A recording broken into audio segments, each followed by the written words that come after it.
한 소년이 소녀를 지키다 목숨을 잃은 후 마법의 세계에서 왕의 아들로 환생하게 됩니다. 하지만 아무도 모르는 사실은 그가 이제 신성한 힘을 가지고 있으며 가장 강해지기 위해 훈련할 것이라는 것입니다. 카지아라는 소년으로 이야기가 시작됩니다. 그는 칼을 든 깡패가 여자아이들을 위협하는 것을 목격합니다. 카지아는 그를 바닥에 넘어뜨리지만 칼에 찔려 죽습니다. 그리고 어린 소년의 몸에서 깨어나 거울 속 자신의 모습을 보고 혼란스러워합니다. 그가 일주일 동안 잠들어 있었다는 것을 알게 됩니다. 어머니 사라가 그가 배고플 것 같아 그를 확인하고 하며 실비아에게 수프를 가져오라고 시킵니다. 그들은 그에게 쉬라고 말하고 방을 떠납니다. 카지아는 자신이 다른 세계에 환생했다는 것을 깨닫고 주변을 둘러보며 자신이 있는 세계를 이해하려고 노력합니다. 실비아는 그의 수프를 가져와 먹이기 전에 잠자리에 들게 합니다. 그녀는 그의 질문에 답하며 그가 이제 케인이라는 이름의 3살배기 소년이며 외국 침략자로부터 포드를 보호하는 군대를 지닌 높은 귀족 가름의 셋째 아들이라는 것을 알게 됩니다. 그는 모험가들이 검과 마법으로 괴물을 물리치는 세계에 살게 되었다는 사실에 흥분합니다. 그는 마법을 배우고 싶어 하지만 실비아는 먼저 글쓰기를 배워야 한다고 말합니다. 그래서 그는 그 세계에서 살기 위해 공부를 시작합니다. 나중에 가족은 그가 이미 읽고 쓸 줄 안다는 사실에 놀라게 됩니다. 그의 여동생 레이는 그가 수학도 할 수 있다고 덧붙이며 그들은 그가 천재라고 생각하기 시작합니다. 그러나 그는 실제로는 3살배기 소년의 몸에 갇힌 고등학생일 뿐입니다. 그들은 그가 왜 이제 공부에 관심이 생겼는지 궁금해하고 케인은 그저 세상에 대해 모든 것을 배우고 싶다고 설명합니다. 가름은 그가 성공적인 사람이 되는데 도움이 될 것이라며 그를 지지하고 그에게 마법과 역사에 관한 책을 읽도록 허락합니다. 사라는 그가 마법에 관심이 있다는 사실에 기뻐하지만 그가 아직 마법을 사용할 준비가 되지 않았다고 생각하며 지금은 책을 공부하라고 말합니다. 그러나 케인은 이미 마법을 사용할 수 있지만 이를 제어하는데 어려움을 겪고 있으며 주위 사람들에게 이를 숨기려고 합니다.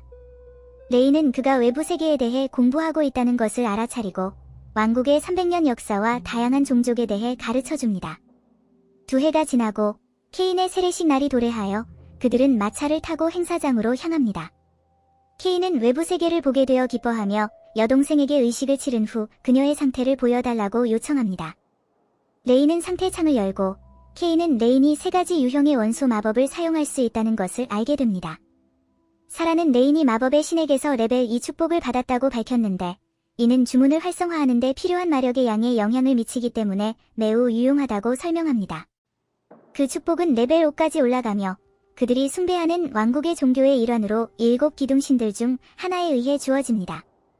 그들은 7신의 동상 앞에 무릎을 꿇고 사제가 케인이 걸어야 할 길을 보여달라고 신들에게 기도하면서 의식을 시작합니다. 밝은 빛이 주변을 비추고 케인은 즉시 신들의 세계로 이동합니다. 그곳에서 신들이 이 날을 기다렸다는 것에 놀라게 됩니다.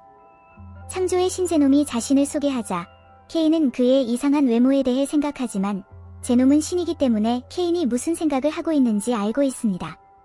죽음과 환생의 신 라임은 그의 죽음이 예기치 않은 일이었다고 밝히며 깡패가 넘어져 붙잡힐 것이라고 개입하지 않았을 것이라고 말합니다. 이는 케인을 속상하게 만듭니다.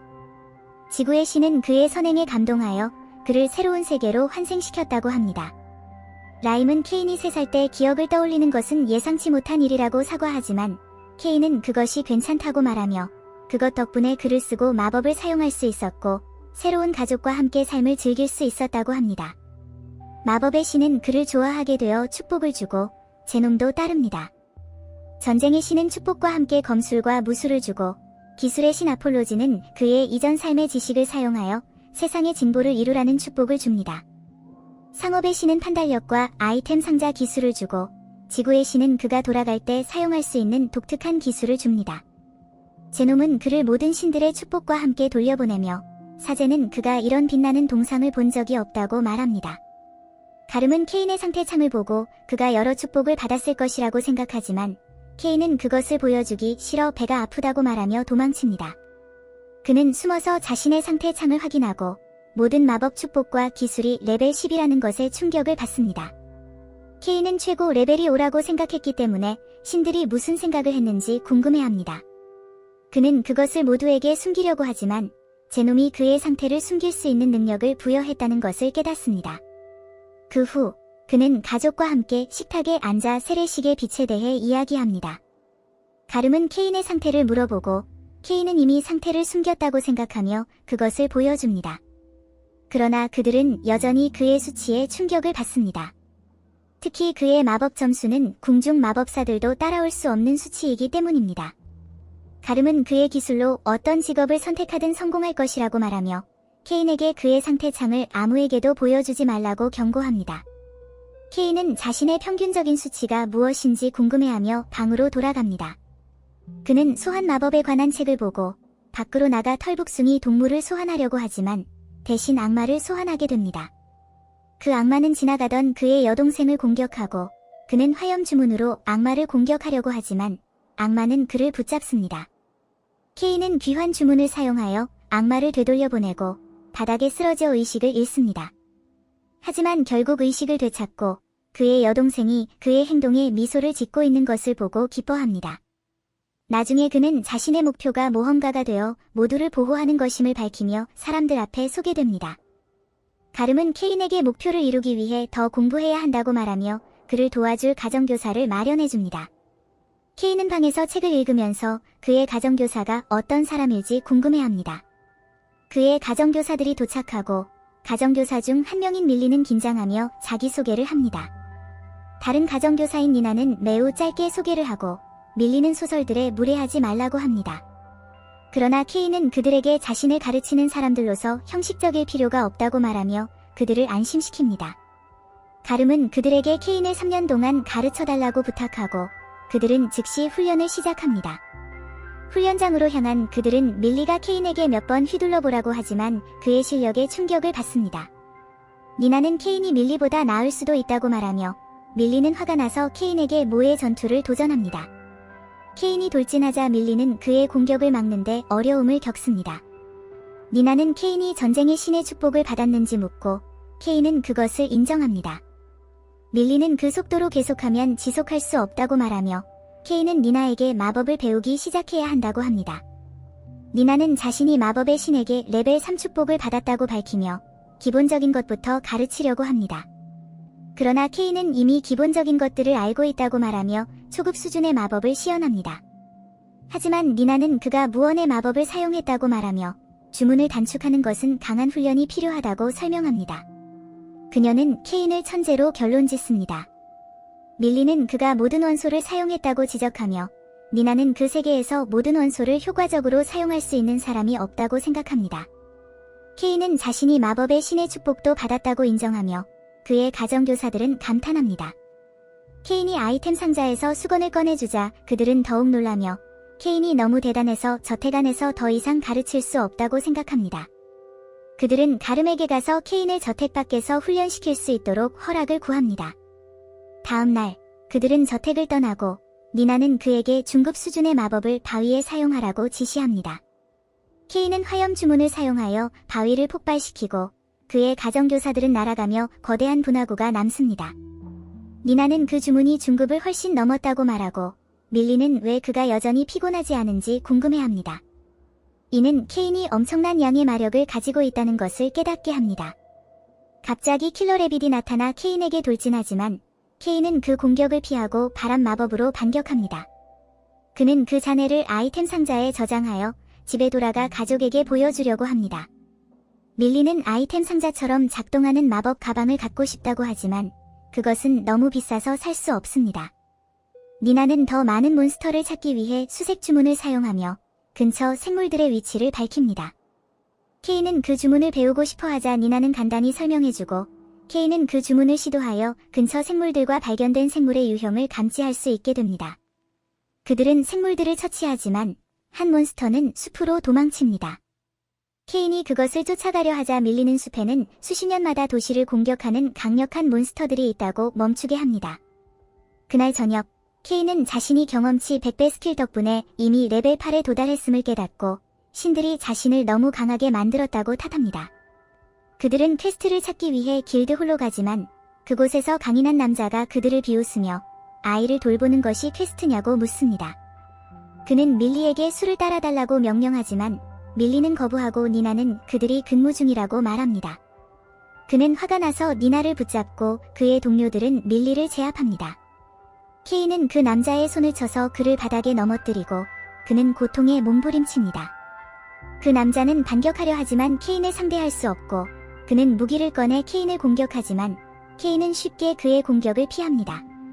케인은 두 손가락으로 그의 검을 잡고 그를 밖으로 던집니다. 그의 동료들이 밀리를 죽이겠다고 협박하자 케인은 그들을 밖으로 던지며 모두 제압합니다. 그의 가정교사들은 그에게 감사하고 밀리는 그가 무술에도 능하다는 것에 놀라지만 케인은 책에서 배웠다고 주장합니다. 그들은 숲으로 돌아가 훈련을 계속하고 3년 후 가정교사들의 계약이 끝나갈 무렵 케인은 그들에게 감사의 표시로 마법 가방을 만들어주기 위해 숲으로 갑니다. 그는 숲에서 강력한 몬스터들을 쉽게 처치하지만 경비병은 그가 사용한 화염 기둥을 보고 몬스터들이 도시를 다시 공격하려는 줄 알고 경보를 울립니다. 가름은 병사들과 함께 숲으로 가지만 몬스터 대신 거대한 분화구를 발견합니다. 케인은 훈련의 마지막 부분을 완료하고 그가 만든 마법 가방을 가정교사들에게 줍니다. 그는 그들에게 자신이 처치한 몬스터들에 대해 이야기하고 원래는 A급 모험가 파티가 필요했을 일을 혼자 해냈음을 알게 됩니다. 케인은 그 마법 가방이 저택 전체를 담을 수 있으며 그들만이 그것을 소유할 수 있다고 말하지만 그들은 그것이 국가 보물 이상의 가치가 있다고 말합니다. 그들은 서로 작별 인사를 나누며 모두가 그 경험 동안 즐거웠다고 이야기합니다. 2년 후 케인은 이제 10살이 되었고 그들은 모든 귀족 아들의 필수 행사인 케인의 데뷔를 위해 왕실 수도로 향합니다. 그의 아버지는 괴물이 방해하지 않으면 여정에 일주일이 걸릴 것이라고 말합니다. 케인은 자신의 수색 능력을 사용하여 근처의 위협을 감지하고 아버지에게 사람들이 3km 떨어진 곳에서 괴물에게 공격을 받고 있다고 말합니다. 가름은 부하들에게 속도를 높이라고 명령하지만 케인은 사람들을 구하기 위해 제 시간에 도착하지 못할 것이라는 것을 알고 마차에서 뛰어내려 부스트 주문을 사용하여 앞서 달립니다. 한편 괴물들이 사람들을 전멸시키려 하고 군인이 필사적으로 왕실 마차를 보호하려고 합니다. 괴물이 마차에 접근하지만 케인이 갑자기 나타나 괴물들을 쉽게 죽이고 불의 검으로 장군을 물리칩니다. 그는 자신을 가름의 아들이라고 소개하고 병사들의 회복을 돕기 위해 치유 주문을 사용하지만 일부 병사들은 살아남지 못했습니다. 그래서 그는 그들의 시신을 아이템 상자에 보관합니다. 그 순간 가름이 도착해 도움을 원하지만 싸움이 끝났다는 것을 깨닫습니다. 왕실 마차의 문이 열리고 두 소녀, 셀레스티아 공주와 공작의 딸 실크 양이 나옵니다. 그들은 자신을 소개하고 공주는 스트레스로 인해 쓰러집니다. 케인은 그들의 마음을 편안하게 하기 위해 주문을 시전하고 소녀들은 케인이 그들을 구해준 것에 대해 감사하며 그를 놓고 싸우기 시작합니다. 실크는 그에게 그곳으로 온 이유를 묻고 그는 데뷔를 위해 왕실 수도로 가고 있다고 설명합니다. 소녀들은 자신들도 데뷔를 할 것이라고 밝히며 케인이 함께 여행하기를 원합니다. 그는 왕실 마차에서 두 소녀 사이에 앉아있지만 자신의 위치가 편안하지 않아 다른 자리로 옮기고 싶어 합니다. 그러나 소녀들은 그를 놓아주지 않습니다. 그들은 소녀들이 케인 주변에서 더 안전하다고 느끼기 때문에 케인이 그들과 함께 밤을 보내기를 원하는 마을에 도착합니다. 소년과 소녀가 방을 공유하는 것은 부적절하다고 가름은 그들에게 제고해달라고 요청하지만 소녀들은 지난 공격으로 인해 여전히 트라우마를 겪고 있어서 케인이 그들을 보호하기를 원한다고 말합니다. 케인은 그들과 방을 공유하도록 압박받지만 방이 크다는 조건 하에 동의합니다. 그들은 방으로 갔지만 케인은 침대가 너무 가깝다는 것을 깨닫습니다. 소녀들은 침대를 서로 더 가깝게 이동하면서 케인이 가운데에서 자기를 원합니다. 소녀들은 무서워한다고 주장하며 그에게 더 가까워지고 케인은 너무 긴장해서 잠을 자지 못합니다. 이것은 며칠 밤 동안 계속됩니다. 케인이 왕실 수도에 도착했을 때 그는 잠이 부족한 상태입니다. 마차에서 내릴 때 그들은 소녀들과 그의 부하들을 구해준 것에 대해 케인에게 감사하는 가자드라는 부대장이 케인을 맞이합니다. 케인은 아이템 상자에서 전사한 경비병의 유해를 제거하여 모든 사람들이 그들이 소녀들을 보호하기 위해 오크와 용감하게 싸웠다는 것을 인식하기를 원합니다. 케인이 떠나려고 하지만 가자드가 그를 붙잡고 왕과 면담할 것이라고 말합니다. 가자드는 그를 왕의 전당으로 데려가고 그는 왕을 만나 경의를 표합니다. 왕은 모두에게 케인이 오크 무리를 물리쳐 마차를 구했다고 말합니다. 왕은 그의 영웅적인 업적을 인정하며 그가 없었다면 소녀들이 살아남지 못했을 것이라고 말하며 케인을 남작으로 만듭니다. 그에게 자신의 저택을 줍니다. 코지노라는 귀족은 케인이 남작이 되기에는 너무 어리다고 말하지만 왕은 그가 케인이 성취한 것과 같은 업적을 수행할 수 없다고 지적합니다. 코지노는 물러서고 케인은 마지못해 남작의 칭호를 받아들입니다. 왕은 그에게 무대 뒤로 가라고 명령합니다. 우리는 그의 아버지와 함께 방에 있는 케인을 봅니다. 왕은 딸을 구해준 것에 대해 감사하며 케인을 그의 아들들 중 처음으로 승진시킨 것에 대해 감사를 표합니다. 케인은 고개를 들어달라고 요청하지만 왕은 아버지로서 케인에게 감사할 필요성을 느낍니다. 왕은 그가 마법과 검 모두에 뛰어나고 심지어 신의 축복을 받았다고 말합니다.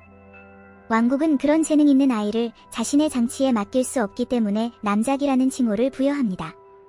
그는 레시아 공주와 결혼해달라고 요청하고 공작도 딸과 결혼하기를 원합니다. 케인은 충격을 받았지만 왕은 이제 두 소녀와 약혼할 것이라고 설명합니다. 소녀들은 행복해합니다. 그러나 우리는 이것이 모두 케인을 왕국에 가두려는 계획의 일부였다는 것을 알게 되었습니다. 카인은 계속 압박을 받고 결국 딸들과 결혼하기로 동의합니다.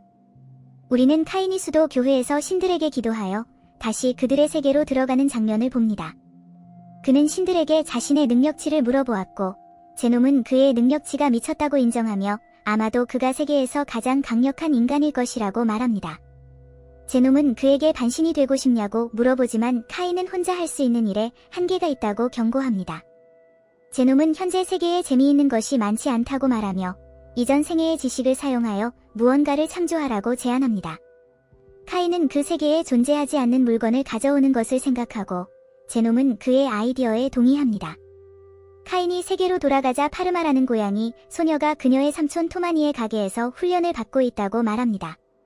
카인은 가게를 방문하여 다양한 상품을 보고 그에게 자신의 아이디어를 설명합니다. 토마니는 그 개념을 좋아하며 저렴한 가격으로 생산할 수 있을 것이라고 생각합니다. 카인은 시제품을 보고 싶어하며 비용을 충당하기 위해 금화를 주고 이를 선금으로 생각하라고 말합니다. 토마니는 그 일을 맡아 최선을 다할 것이라고 약속합니다. 시간이 지나 토마니가 시제품을 보여주자 카인은 그것이 멋지다고 생각하며 파르마와 함께 게임을 하여 시범을 보입니다. 토마니는 그 게임이 인기를 끌 것이라고 생각하며 흥분합니다. 카인은 귀족들을 위해 다른 버전을 사용하자고 제안하며 귀족들이 더 화려한 버전을 원할 것이라고 확신합니다. 카인은 그에게 제품을 대량 생산하라고 하며 필요한 자금을 제공합니다. 토마니는 충격을 받고 카인에게 최선을 다할 것이라고 약속합니다. 그들은 신에게 계약을 지키겠다고 맹세하며 시제품이 사라집니다. 그 결과로 아무도 3년 동안 같은 제품을 생산할 수 없게 됩니다. 카인은 그 제품을 다음 달에 판매 시작하라고 요청하며 왕실 가족을 위한 호화로운 버전을 준비하라고 합니다. 그 후 그는 집으로 돌아가 데뷔가 곧 시작된다는 소식을 듣고 서둘러 준비하여 부모와 함께 출발합니다. 가름은 카인이 최근 남작이 되었기 때문에 많은 관심을 받을 것이라고 알고 부모들이 딸을 소개하려 할 것이라고 경고합니다. 그들은 왕실 가족이 등장하는 장소에 도착합니다. 왕은 다음 세대에 대해 연설을 하고 카인은 가족과 함께 왕에게 게임을 선보입니다. 왕은 그 게임에 흥미를 느끼고 행사가 끝난 후 그와 이야기하고 싶어 합니다. 가름은 게임 개발에 대해 몰랐고 카인은 저택을 유지하기 위해 다른 수입원을 찾아야 한다고 설명합니다. 그의 부모는 다른 아이들과 어울리라고 말하며 떠납니다. 카인은 실크와 함께 앉아있고 그녀는 그에게 관심을 보이며 놀리기 시작합니다. 하지만 코르기나의 아들 하비트가 그들을 방해하며 실크에게 칭찬을 기대합니다. 실크는 조용히 인사할 뿐입니다. 하비트의 친구 중 한 명이 카인에게 존경을 표시하라고 요구하자 카인은 하비트에게 인사하며 자신을 남작이라고 소개합니다. 그러나 그들은 그가 남작의 아들이라고 생각하며 무시합니다. 하비트는 카인이 가난한 집안 출신이라고 생각하며 그의 성을 언급하지 않았기 때문에 사과하지 않으면 친구들이 그를 때릴 것이라고 위협합니다. 하지만 카인은 하비트가 무례하다고 말합니다. 그래서 그들은 밖으로 나가 싸우기로 합니다. 하비트는 그의 친구들이 신의 축복을 받았고 마법을 사용할 수 있다고 말합니다. 첫 번째 친구가 나서서 약한 불꽃을 만들지만 카인은 쉽게 피합니다. 다른 친구도 약한 돌을 던지지만 별 효과가 없습니다. 그들이 다시 공격하려고 할 때 실크는 짜증을 내며 카인이 남작의 아들이 아니라 남작 자신이라고 말합니다. 그녀는 그의 놀라운 업적에 대해 말하며 그에게 절을 하라고 명령합니다. 그들은 그의 용서를 구하며 떠납니다. 실크는 카인이 상황을 더 흥미롭게 만들기 위해 그들이 착각하는 것을 알고도 놔두었다는 것을 깨닫고 이를 비밀로 하겠다고 약속합니다. 그때 텔레스트리아가 무슨 일이 일어났는지 알고 싶어 하지만 실크는 그들이 데이트할 것이라고 말합니다. 텔레스트리아는 질투하고 카인은 그녀와도 데이트할 것이라고 말합니다. 그때 왕이 그들을 방해합니다. 그들이 케인이 개발한 게임을 할 때 키는 그 게임을 그들끼리만 즐기고 싶어 하지만 케인은 그 게임이 대중에게 공개될 것이라고 말한다. 공작도 그 자리에 있으며 그에게 그들의 딸들과의 약혼이 비밀이므로 조심하라고 상기시킨다. 그 다음 날, 케인은 새로 구입한 저택의 문서와 열쇠를 받는다. 그는 저택을 확인하러 가지만 도착하자마자 그곳이 완전히 낡아 빠진 상태임을 발견한다. 집 안으로 들어가니 불이 켜지지 않아서 그는 마법으로 빛을 밝힌다. 방을 둘러보지만 모든 것이 더럽고 방마다 텅 비어 있었다. 하지만 그는 개의치 않고 마법을 사용해 저택을 즉시 수리하고 깨끗하게 한다. 방들을 전부 정리하고 저택은 새 것처럼 변한다. 이때 손님이 찾아왔고 그 손님은 그의 메이드였던 실비아였다. 실비아는 다시 일할 수 있게 되어 매우 기뻐하며 그의 새 집사인 콜론이 자신을 소개한다. 실비아는 당장 일을 시작하려고 열심이며 다른 메이드들에게 청소를 시작하라고 명령하지만 이미 모든 곳이 완벽하게 깨끗하다는 것을 발견하고 놀란다. 케인은 마법으로 모든 것을 청소했다고 인정한다. 콜론은 그에게 가족에게 돌아가라고 상기시킨다. 케인은 자신의 형들이 집에 돌아오기로 한 것을 떠올린다. 케인의 형들을 만나고 그들은 그가 저택을 받고 남작이 된 것에 감탄한다. 레이는 그의 저택을 방문하고 싶어 하지만 형들은 저택이 너무 오래되어 유령이 나올 수도 있다고 경고한다. 그러나 케인은 괜찮을 것이라고 안심시킨다. 그들은 그의 저택을 방문하고 저택이 전혀 낡지 않았다는 사실에 충격을 받는다. 그의 아버지는 이전에 방문했을 때는 저택이 무너져가고 있었는데 지금은 정반대인 것을 이상하게 여기며 케인이 뭔가 손을 썼다는 것을 깨닫는다. 그들은 모든 방에 감탄하지만 그의 아버지는 예술품이 부족하다고 말한다. 케인은 왜 예술품이 필요하냐고 묻고 가름은 귀족들은 회화나 갑옷, 심지어 괴물 박제 같은 것으로 저택을 장식하는 것을 좋아한다고 설명한다. 이 말을 듣고 케인은 자신의 괴물 중 하나를 전시하기로 한다. 실비아가 갑자기 비명을 지르고 모두가 무슨 일인지 궁금해한다. 메이드들은 거대한 붉은 용을 보고 충격에 빠지고 케인은 그들에게 그 용에 대해 말하지 않았다는 사실을 깨닫는다. 아버지는 설명을 요구하고 케인은 그저 자신이 쓰러뜨린 괴물이라고 말한다. 아버지는 언제 그 용을 물리쳤냐고 묻고 케인은 얼마 전 숲에서 싸웠다고 밝힌다. 아버지는 붉은 용은 재앙급 몬스터로 A랭크 모험가들도 쉽게 물리칠 수 없다고 말한다. 아버지는 그 용의 박제가 1000개의 플래티넘 코인, 즉 약 1억 달러의 가치를 가질 것이라고 말하며 케인은 그 금액에 깜짝 놀란다. 갑자기 또 다른 비명이 들려오고 그들은 급히 가서 확인해 본다. 그의 어머니는 화장실에 대해 묻는데 물이 분사되어 나온 것이 그들이 한 번도 경험해보지 못한 것이었다고 말한다. 케인은 마법을 사용해 화장실이 물을 뿌리도록 만들었다고 설명한다. 레이는 그들의 집에도 똑같이 설치해달라고 요청하고 가름은 화장실 때문에 난리를 치는 가족들이 과장되었다고 말하지만 그가 직접 사용해보고 나서는 곧바로 마음을 바꾼다. 아버지는 그가 방문할 귀족 손님들도 그 경험을 즐길 것이라고 말하며 케인은 그가 무슨 말을 하는지 궁금해한다. 아버지는 귀족이 저택을 받으면 반드시 데뷔 파티를 열어야 한다는 규칙이 있다고 설명하고 케인은 또 다른 데뷔 파티를 열어야 한다는 사실에 놀란다. 그날 밤, 케인은 자신이 무엇을 해야 할지 고민하지만 콜로는 그가 초대해야 할 사람들의 목록과 준비할 것들을 정리해 둔 상태였다. 케인이 목록을 확인하자 코르지노의 이름이 보였고 왜 그를 초대해야 하는지 의아해한다. 그러나 콜로는 그가 높은 지위의 귀족이기 때문에 초대하지 않으면 안 좋은 소문이 날 것이라고 설명한다. 케인은 왜 왕이 목록에 없냐고 묻자 콜로는 왕은 고위 귀족들만이 초대할 수 있다고 말한다. 케인은 파티에서 제공할 음식과 음료를 준비해야 한다고 생각하며 패닉에 빠지지만 실비아가 몇 가지 아이디어를 주자 그는 자신의 전생에서 가져온 레시피를 사용해 함박 스테이크를 만들기로 한다. 실비아는 그 스테이크가 매우 맛있다고 감탄한다. 이어서 그녀는 케인이 만든 음료를 마셔보고 그 안에 가득 찬 탄산에 놀란다. 케인은 그 음료가 자신이 마법을 사용해 일반 와인에 탄산을 더한 것이라고 설명한다. 콜론이 갑자기 케인에게 왕이 그를 궁으로 호출했다고 전한다.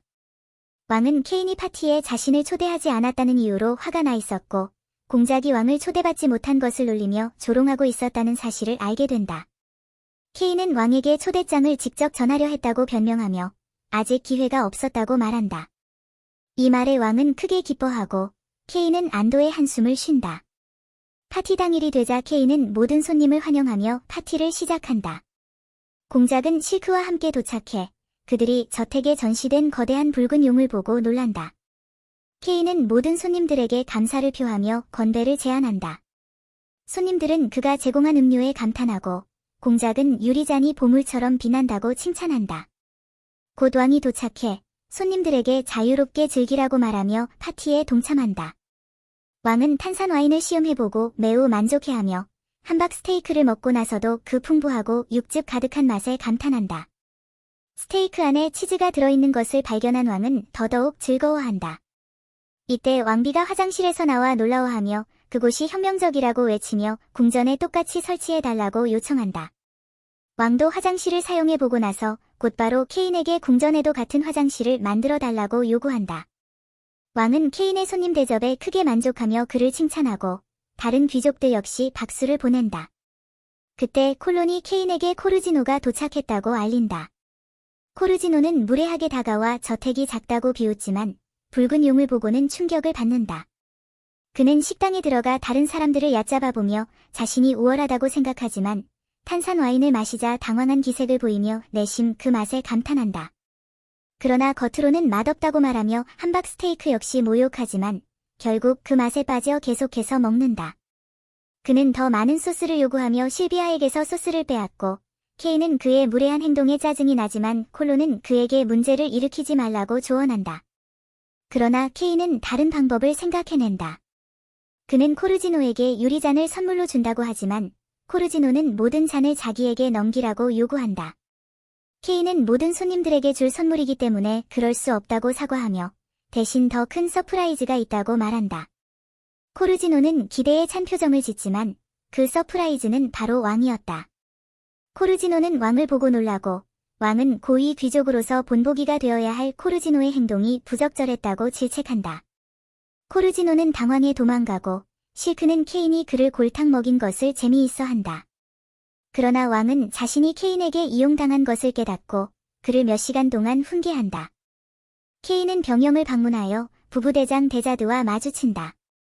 케인은 그곳의 몬스터 재료를 맡길 수 있다고 들었다고 설명하고 데자드는 그를 창고로 안내해 재료를 맡기게 한다. 그러나 케인은 그 방이 너무 작다고 말하고 데자드는 그가 대저택에 있는 붉은 용 같은 큰 몬스터를 가지고 있을 것이라고 생각한다. 하지만 케인은 그 정도로 인상적이지 않다고 말하며 그저 지룡일 뿐이라고 한다.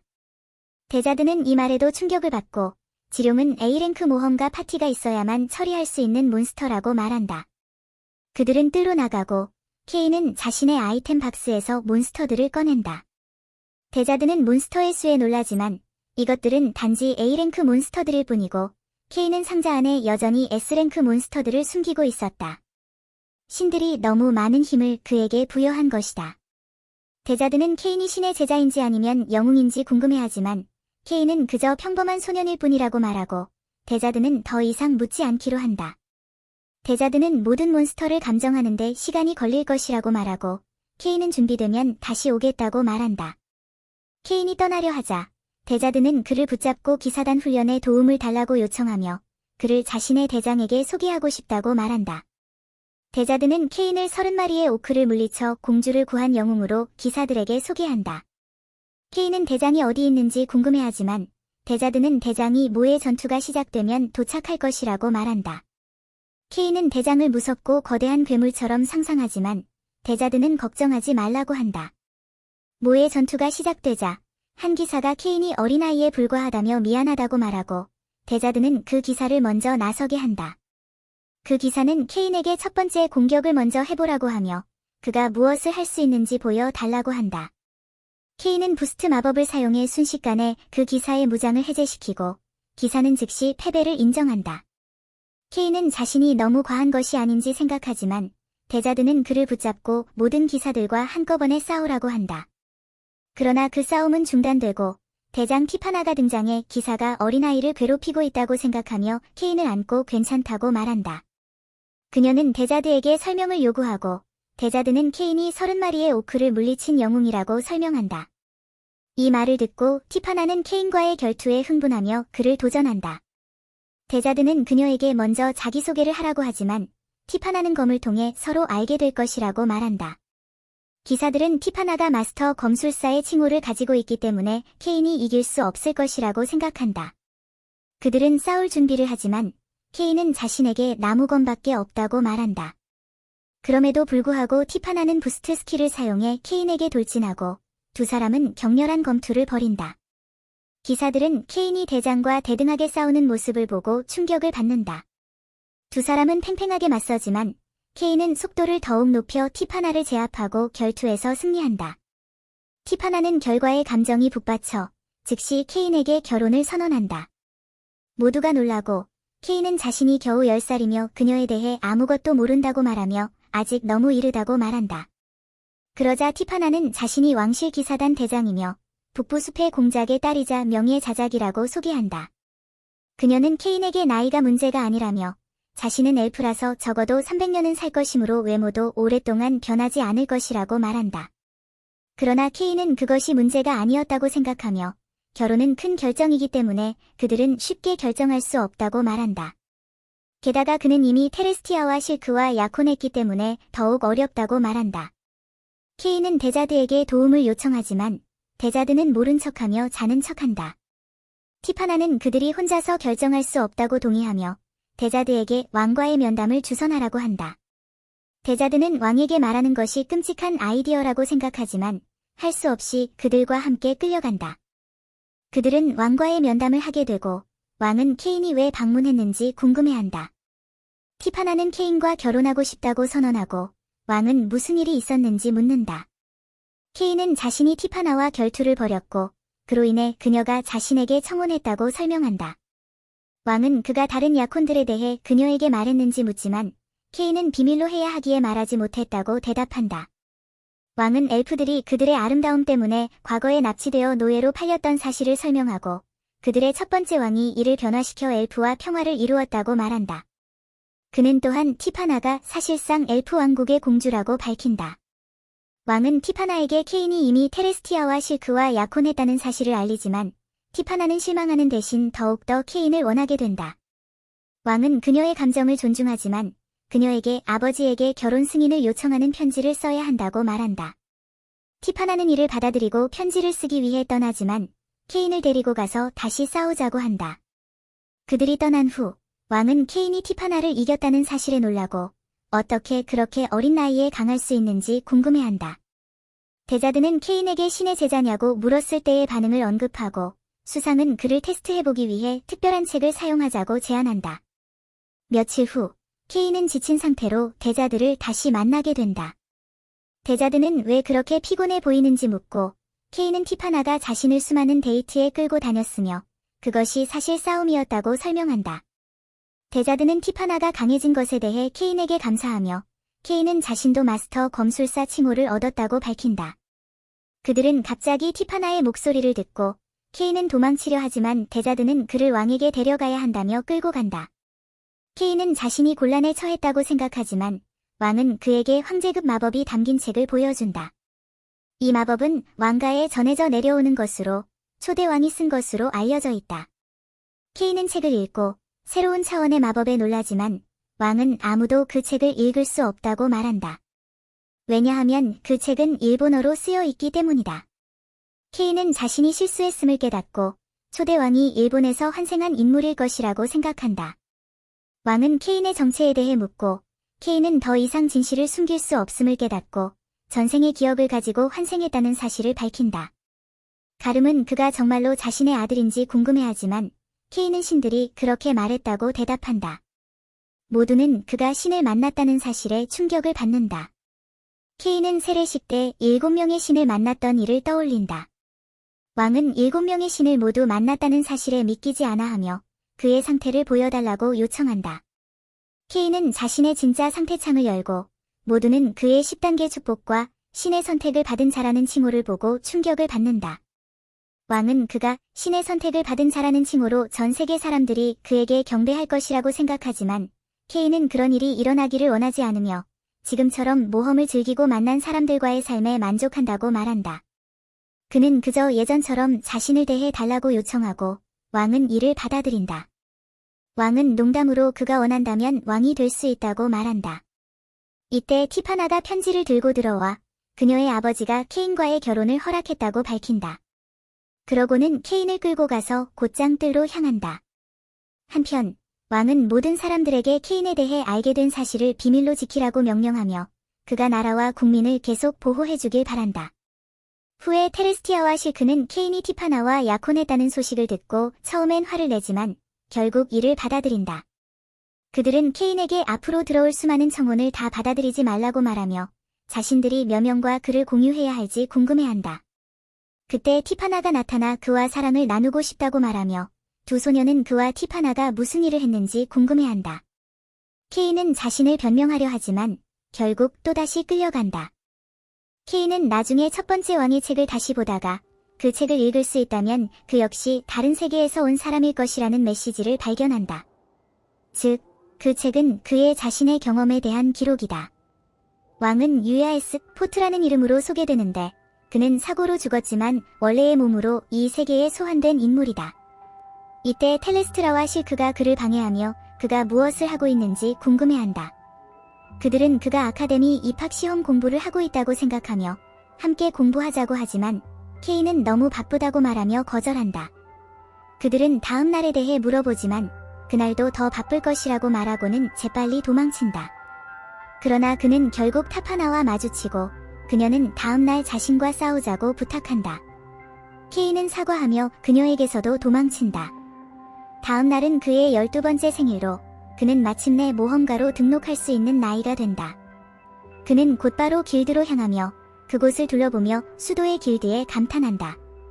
그는 한 모험가와 마주치는데 그 모험가는 그의 첫 방문인 것을 눈치채고 그에게 안전하게 행동하라고 충고하며 생명은 하나뿐이다 라고 말하고 떠난다. 그가 떠나는 것을 보며 케인은 어디선가 그를 본 것 같다는 기분이 든다. 케인은 카운터로 가서 접수원 티아가 자신을 소개한다. 케인이 모험가로 등록하고 싶다고 하자 티아는 그에게 양식을 작성하라고 말한다. 케인은 양식을 작성하며 자신이 남작임을 언급해야 할지 고민하지만 별 차이가 없을 것 같아 적지 않기로 한다. 양식을 다 작성한 후 티아는 그에게 결정을 위해 자신의 피 한 방울을 수정에 떨어뜨리라고 말한다. 케인은 G랭크로 시작하게 되며 과거 튜터들이 D랭크였다는 것을 떠올린다.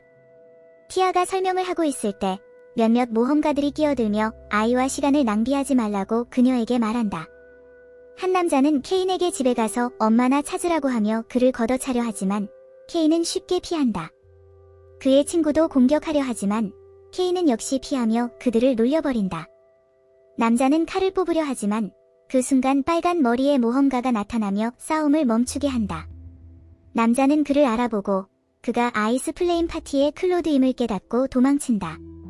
케인은 클로드에게 감사 인사를 전하고 클로드는 케인이 싸움을 피하는 능력을 보고 그가 강하다는 것을 눈치챈다. 그들은 함께 술을 마시며 케인은 여전히 어린이이기에 주스를 마신다. 클로드는 그가 어떻게 그렇게 어린 나이에 강할 수 있었는지에 관심을 보이고 케인은 어렸을 때 튜터들에게 배웠다고 말한다. 케인은 왜 그들이 아이스 플레임을 언급했는지 묻자 클로드는 그것이 자신의 파티 이름이라고 말하며 자신은 불타는 검을 사용하고 아내는 얼음 마법을 사용한다고 설명한다. 클로드는 케인에게 더 큰 퀘스트를 맡아 빠르게 랭크를 올리려면 파티를 찾으라고 조언하며 자신의 골드카드를 보여준다. 그것은 A랭크 모험가임을 의미하며 케인은 그것을 보고 감탄한다. 그러나 클로드는 아직 개선할 여지가 많다며 첫 번째 왕이 트리플 S랭크였고 그의 카드는 검은색이었다고 언급한다. 갑자기 클로드는 그의 아내 레나에게 맞는데 그녀는 왜 술을 마시고 있는지 묻는다. 케인은 자신을 소개하며 클로드가 자신을 도와줬다고 말하고 레나는 케인이 귀엽다며 그가 문제에 휘말리면 언제든지 도와주겠다고 말한다. 하지만 레나는 클로드를 끌고 가며 퀘스트를 계속하자고 한다. 케인은 퀘스트 게시판을 살펴보다가 화물을 운반하는 퀘스트를 발견한다. 아이템 박스 덕분에 이 퀘스트가 쉬울 것이라고 생각하지만 그는 몬스터를 물리치는 퀘스트를 더 선호한다. 그는 고블린을 처치하는 퀘스트를 발견하고 처치할 고블린의 수에 제한이 없다는 것을 보고 이것이 자신에게 딱 맞는 첫 퀘스트라고 생각한다. 하지만 그 순간 타파나와 데스아트를 만나게 되고 그들은 기사가 훈련을 하러 가는 중이라고 설명한다. 타파나는 그가 무엇을 하려고 하는지 묻고 케인은 자신이 모험가로서 첫 퀘스트를 하러 간다고 말한다. 타파나는 남편의 첫 모험을 놓칠 수 없다며 그와 함께 가기로 하고 훈련은 가자드에게 맡긴다. 케인은 도망치려 하지만 타파나는 그를 잡고 끌고 간다. 그들은 숲으로 들어가고 타파나는 그와 함께 시간을 즐기며 고블린이 어디 있는지 궁금해한다. 케인은 탐색 스킬을 사용해 앞쪽의 고블린들을 탐지하고 그들은 한 남자가 고블린에게 둘러싸여 있는 것을 발견한다. 그들은 재빠르게 그 남자에게 달려가고 케인은 그의 마법으로 남자를 치료한다. 타파나는 고블린들에게 돌진해 쉽게 그들을 베어버리지만 더 많은 고블린들이 나타난다. 케인은 그녀의 힘을 마법으로 증폭시켜주고 그녀는 둘이 함께 싸우는 것처럼 느끼며 고블린들을 모두 베어버린다. 그러나 곧 거대한 고블린이 나타나지만 케인의 마법 덕분에 타파나는 그 고블린을 쉽게 두 동강 낸다. 타파나는 마치 그들이 결혼식 중인 것처럼 꿈을 꾸기 시작하며 케인에게 자신을 칭찬해달라고 요청한다. 그러나 갑자기 녹색 도마뱀들이 나타나고 케인은 그녀에게 그 남자를 데리고 도망치라고 말한다. 케인은 그 도마뱀들을 자신에게 맡기라고 하며 빛의 마법으로 그들을 눈부시게 한 뒤 얼음 기둥 마법을 사용해 거대한 얼음 기둥들을 솟아오르게 한다. 그 남자는 무슨 일이 일어나고 있는지 놀라지만 타파나는 그냥 케인이 케인답게 행동하고 있을 뿐이라고 말한다. 얼마 후 케인의 튜터들이 녹색 도마뱀을 조사하지만 남은 것은 거대한 크레이터뿐이다. 케인은 길드에 보고하러 가며 녹색 도마뱀들을 처치했지만 그 퀘스트를 받지 않았는데도 제출할 수 있는지 궁금해한다. 티아는 그 이야기를 듣고 놀라며 녹색 도마뱀 퀘스트는 보통 C랭크임을 알려준다. 케인은 그가 30마리나 처치했다고 밝히고 티아는 믿을 수 없다는 듯 서둘러 길드의 우두머리에게 이 사실을 알린다. 우두머리인 세드릭은 케인을 만나면서 길드장이 바쁘기 때문에 자신이 이 문제를 처리하겠다고 말한다. 그는 케인이 단지 모험가로 막 등록한 상태에서 녹색 도마뱀을 처치했다는 것이 불가능하다고 생각하며 그가 보상금을 속이려 한다고 의심한다. 케인은 자신이 직접 처치한 것이 맞다고 주장하지만 세드릭은 그가 단순한 평민에 불과하며 길드를 속이려 한다고 생각하고 그의 길드 카드를 취소해버리려 한다. 하지만 그 순간 길드장이 갑자기 나타난다. 세드릭은 상황을 설명하며 케인이 30마리의 녹색 도마뱀을 처치했을 리가 없다고 말하지만 길드장은 웃으며 세드릭에게 배울 점이 많다고 말한다. 세드릭은 길드장이 케인의 편을 드는 것을 믿을 수 없어 하지만 길드장은 손님을 부르며 그 손님이 타파나임을 알린다.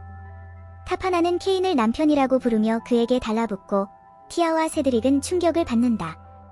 케인은 그녀가 왜 길드에 있는지 묻고 그녀는 고블린과 녹색 도마뱀에 대한 도시의 대응책을 논의하러 왔다고 설명한다. 길드장은 케인이 남자기자 공주를 구한 영웅이라는 사실을 언급하고 세드릭은 등록 양식에 그런 언급이 없었다는 점에 당황한다.